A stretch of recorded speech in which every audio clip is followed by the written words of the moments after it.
Hello' viewers, আজি এটা খুব সুন্দৰ আৰু খুব হেল্পফুল ভিডিঅ' এটা লৈ আহিছোঁ আপোনালোকৰ বাবে। আৰু আপোনালোকে এই ভিডিঅ'টো চাই ভাল পাব বুলি আশা কৰিলোঁ।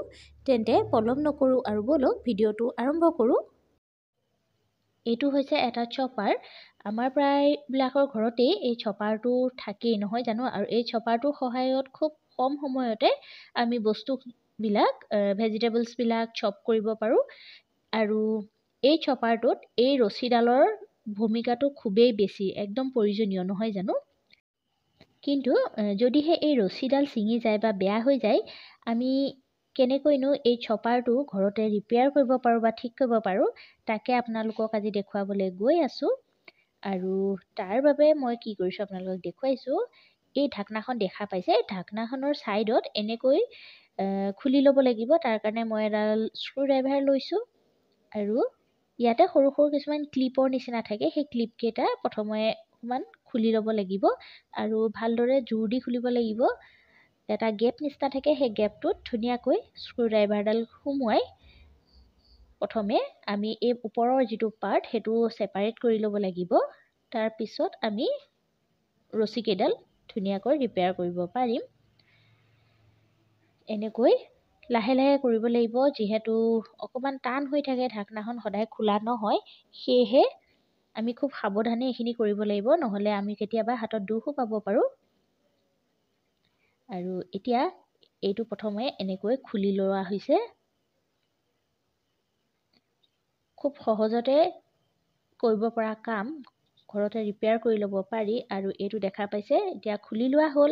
আৰু এনেকৈ ভিতৰত এটা ঢাকনা নিচিনা থাকে দুখন, তাৰ মাজতেই ৰছীডাল থাকে।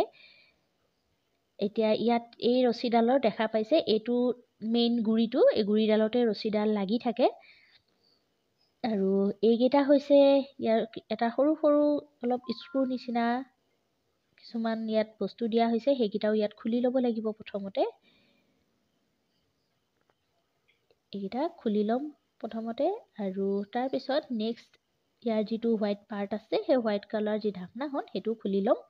আৰু এইবিলাক ধুনীয়াকৈ ছাইড কৰি থৈ ল'ব লাগিব, কাৰণ আকৌ যেতিয়া আমি ফিটিং কৰিম বস্তুখিনি, তেতিয়া আকৌ প্ৰয়োজন হ'ব। আৰু এতিয়া এইটো খুলি ল'ম প্ৰথমে।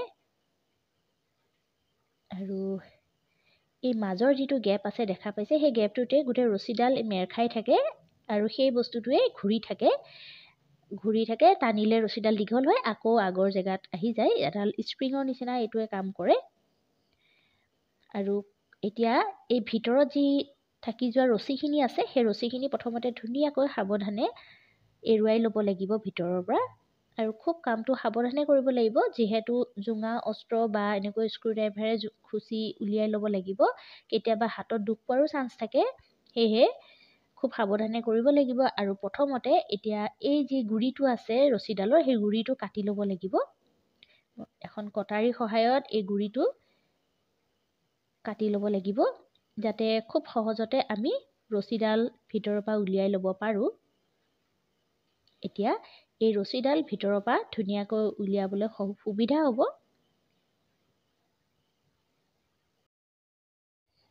কিছু সময় চেষ্টা কৰাৰ পিছত এইডাল দেখা পাইছে, যিডাল থাকি যোৱা ৰছীডাল আছে, সেই ৰছীডাল ওলাই আহিছে। আৰু এতিয়া এই ৰছীডাল প্ৰথমতে ভিতৰৰ পৰা উলিয়াই ল'ব লাগিব। আৰু এইডাল তাৰ যি থাকি যোৱা ৰছীডাল আছিলে, সেই ৰছীডাল। আৰু এতিয়া ভিতৰতো ধুনীয়াকৈ দেখা পাইছে, কোনো ৰছী নাই, একেবাৰে চফা হৈ গ'ল। এতিয়া এডাল কাম কৰিম। এই ৰছীডাল দেখিছে, এইডাল সাধাৰণ এনেকুৱা আমাৰ যি সৰু ল'ৰা ছোৱালীৰ হাফ পেণ্ট থাকে বা ডাঙৰ মানুহৰ যি হাফ পেণ্ট থাকে, সেই পেণ্টত থকা যি ৰছী আছে, সেই ৰছীডালেই মই ব্যৱহাৰ কৰিম। আৰু এই যি গুৰিটো আছিলে, সেই গুৰিটোৰ যিটো ফুটা আছিলে, সেই ফুটাটোৱেদি এতিয়া ৰছীডাল এটা ছাইডত পাৰ কৰি দিব লাগিব। আৰু লাহে লাহে এনেকৈ ফুটাটোৰ মাজেৰে ৰছীডাল সোমোৱাব লাগিব। আৰু যিহেতু ফুটাটো বৰ বেছি ডাঙৰ নহয়, সেইকাৰণে খুব বেছি ডাঙৰ ৰছী ল'ব আমি নোৱাৰোঁ। এটা ছাইজৰ, যিমানটো ছাইজত এই ৰছীডাল সোমাই ফুটাটোৱেদি, সেইটো সিমান ছাইজৰে ৰছী আমি ল'ব লাগিব। আৰু এনেকৈ দেখা পাইছে ৰছীডাল যিটো পেষ্টটো লাগি আছিল, সেই পেষ্টটোৰ মাজেৰে এনেকৈ ৰছীডাল টানি উলিয়াই লৈছোঁ আৰু এটা গাঁঠি এটা দি ল'ম আগৰ যিডাল ৰছী আছিলে সেই ৰছীডালত যেনেকৈ এটা গাঁঠি আছিলে ঠিক এনেকৈ গাঁঠিটো দি ল'ম নহ'লে খোল খাই যাব ৰছীডাল আৰু টানকৈ এনেকৈ গাঁঠি এটা দি লোৱা হৈছে যাতে ৰছীডাল টান খাওঁতে এই গাঁঠিটোৰ কাৰণে যাতে ৰৈ যায় ঠিক তেনেকৈ গাঁঠিটো দি ল'ব লাগিব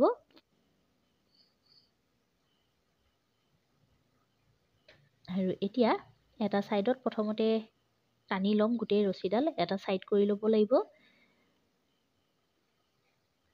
এটো হৈ গ'ল দেখা পাইছে যিমান টানিলেও ৰছীডাল উলাই না যায় যেহেতু ৰছীডালৰ গাঁঠিটো দি দিয়া হৈছে আৰু এনেকৈ আমাক যিমান দীঘল লাগে এটা আন্দাজ মতে আমি যিটো ৰিং আছিলে সেই ৰিংটোত এনেকৈ ৰছীডাল ঘূৰাই ঘূৰাই পেচ খুৱাই ল'ম আৰু বাকি যিখিনি আমাৰ প্ৰয়োজন নাই সেইখিনি ৰছী আমি কাটি উলিয়াই পেলাম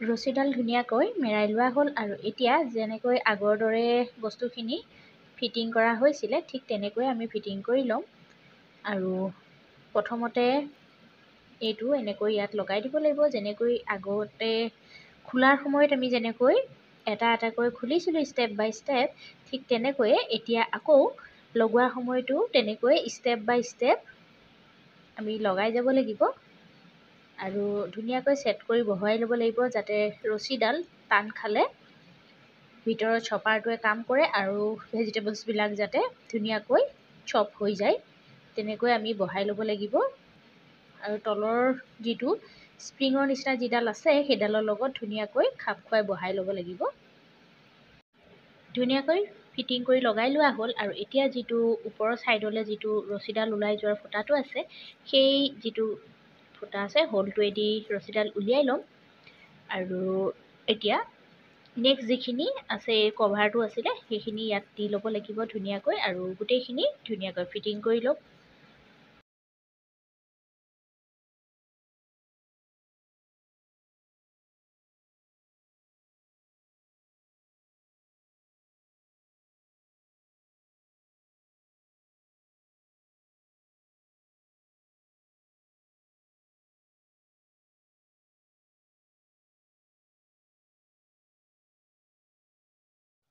সম্পূৰ্ণকৈ ঢাকনাখন লগাই লোৱা হৈ গ'ল আৰু এতিয়া চপাৰটোৰ যি হেণ্ডেলডাল আছিলে ওপৰৰ সেই হেণ্ডেলডালত লাগি থকা প্ৰথমে পুৰণা ৰছীডাল কাটি ল'ব লাগিব আৰু কাটি লোৱাৰ পিছত যিডাল নতুন ৰছী লগোৱা হ'ল সেইডাল চপাৰটোত ধুনীয়াকৈ মেৰিয়াই বান্ধি ল'ব লাগিব যাতে হেণ্ডেলডাল টানিলে চপাৰটোৱে ধুনীয়াকৈ কাম কৰে আৰু ব্লেডখন ভিতৰত ঘূৰে চপাৰটো ধুনীয়াকৈ সকলোখিনি ফিটিং কৰি লোৱা হৈ গ'ল আৰু এতিয়া এটা পিঁয়াজ এনেকৈ অকণমান ডাঙৰ ডাঙৰ চাইজত কাটি লোৱা হৈছে আৰু চপাৰটোত দি চাম এতিয়া আগৰ দৰে চপ কৰিব পৰা হৈছে নাই আৰু এয়া চাওক মোৰ ৰছীডাল যেতিয়া টানি দিয়া হৈছে তেতিয়া ধুনীয়াকৈ ভিতৰ ব্লেডখন ঘূৰিছে আৰু পিঁয়াজখিনিও খুব ধুনীয়াকৈ চপ হৈ গৈছে পিঁয়াজখিনি ধুনীয়াকৈ চপ কৰি লোৱা হৈ গ'ল এতিয়া এবাৰ চাই লওঁ চপ হৈছে নে এয়া চাওক ধুনীয়াকৈ চপ হৈ গৈছে